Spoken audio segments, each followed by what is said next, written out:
ਪੱਛਮੀ ਆਸਟ੍ਰੇਲੀਆ ਦਾ ਸਭ ਤੋਂ ਆਖਰ ਵਿੱਚ ਖੋਲ੍ਹਿਆ ਜਾਣ ਵਾਲਾ ਸਰਹੱਦੀ ਪਾਬੰਦੀਆਂ ਨੂੰ ਹਟਾਉਣ ਵਾਲਾ ਆਖਰੀ ਰਾਜ ਬਣ ਗਿਆ ਹੈ ਅਤੇ ਇਸ ਦੇ ਖੁੱਲਣ ਤੋਂ ਬਾਅਦ ਆਸਟ੍ਰੇਲੀਆਈ ਟੀਕਾਕਰਨ ਵਾਲੇ ਯਾਤਰੀਆਂ ਲਈ ਪੂਰੀ ਤਰ੍ਹਾਂ ਖੁੱਲ੍ਹ ਗਿਆ ਹੈ। ਪੱਛਮੀ ਆਸਟ੍ਰੇਲੀਆ, ਜੋ ਕਿ ਦੇਸ਼ ਦੇ ਜ਼ਮੀਨੀ ਖੇਤਰ ਦੇ 1/3 ਹਿੱਸੇ ਨੂੰ ਕਵਰ ਕਰਦਾ ਹੈ, ਨੇ ਕੋਵਿਡ-19 ਦੇ ਫੈਲਣ ਨੂੰ ਹੌਲੀ ਕਰਨ ਲਈ 2020 ਵਿੱਚ ਜ਼ਿਆਦਾਤਰ ਅੰਤਰਰਾਸ਼ਟਰੀ ਅਤੇ ਅੰਤਰਰਾਜੀ ਯਾਤਰੀਆਂ ਲਈ ਆਪਣੀਆਂ ਸਰਹੱਦਾਂ ਬੰਦ ਕਰ ਦਿੱਤੀਆਂ ਸਨ। ਪਰ ਰਾਜ ਨੇ ਵੀਰਵਾਰ ਨੂੰ ਪਾਬੰਦੀਆਂ ਹਟਾ ਲਈਆਂ ਨੇ, ਜਦੋਂ ਕਿ ਸਿਡਨੀ ਨੇ ਕੁਆਰੰਟੀਨ ਮੁਕਤ ਯਾਤਰਾ ਨੂੰ ਦੁਬਾਰਾ ਖੋਲ੍ਹਣਾ ਸ਼ੁਰੂ ਕੀਤਾ।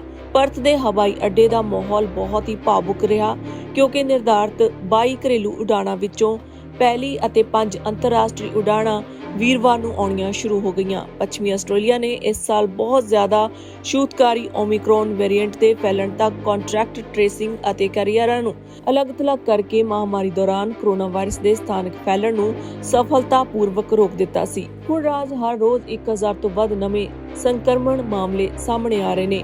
ਕੁਆਂਟਸ 에ਅਰਵੇਜ਼ ਦੇ ਮੁੱਖ ਕਾਰਜਕਾਰੀ ਐਲਨ ਜੋਇਸ ਨੇ ਕਿਹਾ ਕਿ ਆਸਟ੍ਰੇਲੀਆ ਹੁਣ ਆਖਰਕਾਰ ਇਕੱਠਾ ਹੋ ਗਿਆ ਹੈ। ਇਹ ਦਿਨ ਆਉਣ ਵਿੱਚ ਬਹੁਤ ਸਮਾਂ ਲੱਗ ਗਿਆ ਹੈ। ਬੁੱਧਵਾਰ ਨੂੰ ਪੂਰੇ ਆਸਟ੍ਰੇਲੀਆ ਵਿੱਚ ਕੋਵਿਡ-19 ਨਾਲ 61 ਮੌਤਾਂ ਹੋਈਆਂ। ਪੱਛਮੀ ਆਸਟ੍ਰੇਲੀਆ, ਤਸਮਾਨੀਆ ਜਾਂ ਆਸਟ੍ਰੇਲੀਆਈ ਰਾਜਧਾਨੀ ਖੇਤਰ ਵਿੱਚ ਉਸ ਦਿਨ ਲਾਗ ਦੀ ਕੋਈ ਵੀ ਰਿਪੋਰਟ ਨਹੀਂ ਕੀਤੀ ਗਈ।